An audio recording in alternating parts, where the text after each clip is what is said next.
Geek Tips AI software. Go to ChatGPT. Scroll down and click on Try ChatGPT. If you don't have an account here already, they will ask you to make one. You can simply do that by signing up using Google or your email address. Just type in what you want AI to do for you. Look what I am typing here. I'm asking how to create a daily planner using MS Office. Let's see what steps ChatGPT gives me. Super fast and accurate. Okay, finished.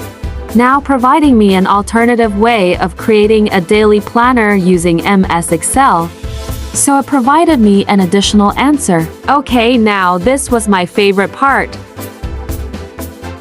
It even can do languages, guys. Giving you the English translation as well.